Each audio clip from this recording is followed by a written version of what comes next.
ஓம் சாந்தி 17/9/2024 இன்றைய முரளியிலிருந்து சாராம்சம். இனிய குழந்தைகளே, அபுவே அனைத்திலும் அதிக மகத்தான ஜாத்திரை தலம் என்ற இரகசியத்தை அனைவருக்கும் கூறுங்கள்.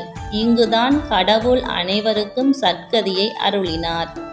கேள்வி: எந்த ஒரு விடயத்தை மக்கள் புரிந்து கொண்டால் இங்கு அதிகளவு மக்கள் கூட்டம் வரும்? அதில் தந்தை முன்னர் எங்களுக்கு கற்பித்த ராஜயோகத்தை மீண்டும் ஒருமுறை கற்பிக்கின்றார் என்பதையும் அவர் சர்வவியாபி அல்ல என்பதையும் அவர்கள் புரிந்து கொள்ள வேண்டியதே பிரதான விடயமாகும். தந்தை இங்கு இந்த நேரத்தில் அபுவிற்கு வந்து உலகில் அமைதியை ஸ்தாபிக்கிறார்.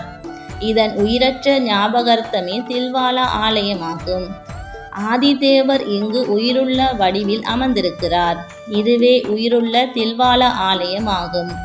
இதனை அவர்கள் புரிந்து கொண்டால் அபு புகழ் பாடுவதுடன் இங்கு மக்கள் கூட்டம் வரும். அபுவின் பெயர் பிரபல்யமடைந்தால் பலர் இங்கு வருவார்கள்.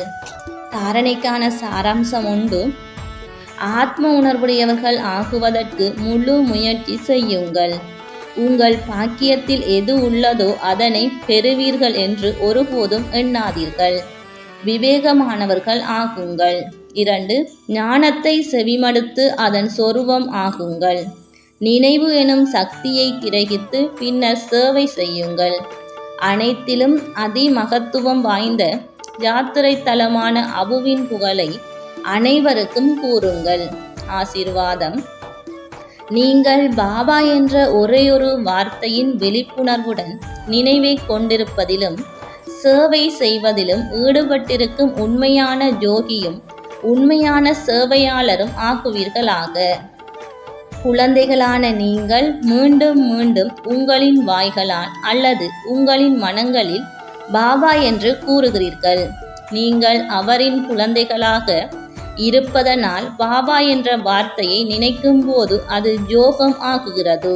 ஸ்லோகம்: தங்களை தீர்த்துடரான இறைவனிடம் அர்ப்பணிப்பவர்களே உண்மையான விட்டில் பூச்சிகள் ஆவார்கள். ஓம் சாந்தி.